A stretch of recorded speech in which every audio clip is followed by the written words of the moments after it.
Thank you. General Douglas MacArthur said, "Old soldiers never die, they just fade away." Well, I am honored to be on the stage with four great warriors. We're not dead, and we're not about to fade away from our responsibilities. Ladies and gentlemen, I present to you General George Casey, Commander, Multinational Forces, Iraq, 36th Chief of Staff of the United States Army. I present to you General James Conway, the Commander of the Marine Expeditionary Force for two corps of Iraq, and the 34th Commandant of the United States Marine Corps. I present to you General Chuck Wald, Central Command, Air Force Commander, and Deputy Commander, European Command, and General Dave Phillips, 89th MP Brigade Commander, and Commandant, U.S. Military Police Corps. Ladies and gentlemen, you are the true defenders of liberty, both of the residents of Camp Liberty and of liberty in Iran and throughout the world. Thank you for being a defender of liberty. To the residents of Liberty, you are the true heroes. Despite all the ground and rocket attacks, despite the logistics blockade, despite the Iraqi government imposing hardships, you remain firm.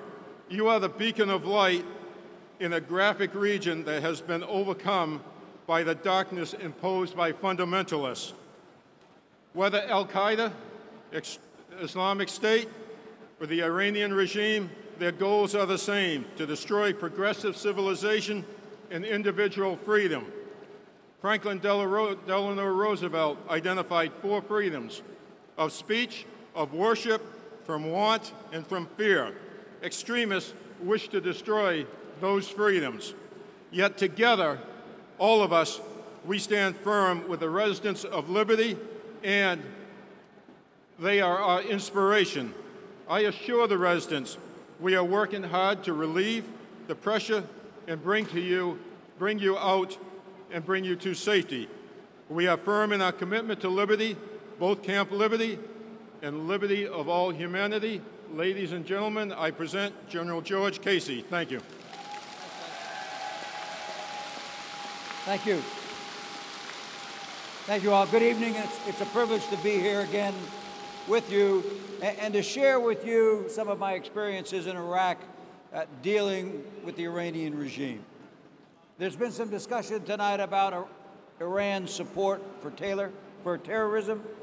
I can tell you that is absolutely a fact, and I saw that firsthand. In my early days in Iraq, it didn't take me long to figure out that the United States and Iran had diametrically opposed objectives. We were seeking to empower a democratically elected Iraqi government that respected the rights of all ethnic and sectarian members of Iraqi society. Iran, for some reason, didn't want a country like that on its borders. So they used everything that they had. They bought political power by giving money to Iraqi politicians and political parties. They bought public support by giving economic aid, particularly in the south of the country.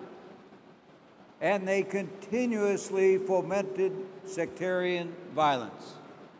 And I can tell you that it is Iran's support for training and equipping the Shia militia in Iraq that allowed the level of sectarian violence to be sustained through 2006 and 2007, and it continues into today.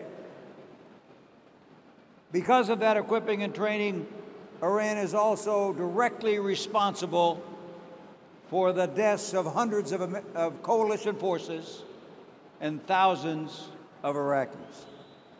So you can understand that when Prime Minister Maliki was elected, the ambassador and I wanted to make sure he understood what Iran was doing in his country. And so before he had his first meeting with the Iranian foreign minister, we laid it all out for him. The weapons, the training, the Quds Force operation. At the end of more than an hour briefing, he looked at us and said, "They are conducting terrorism in my country." Yes, Prime Minister, they were, and they still are. If there was any doubt, it was eliminated a few months later when we captured 6 Quds Force operatives in a command center that they shared with the Badr Corps. On the wall was a large map of Baghdad. The neighborhoods were color-coded by their sectarian population. And on the map were large arrows that showed how the Iranians planned to force Sunni populations out of these neighborhoods in Baghdad. This is my experience, and I believe that unless there is change, Iran will be a destabilizing influence not only in Iraq but in the region for a long time to come. And we're seeing it today in Iraq, in Syria, in Lebanon, and in Yemen.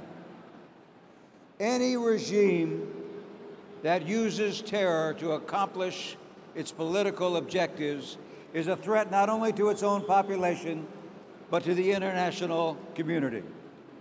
And no government that actively supports terrorism can ever expect to be a productive player in our world today.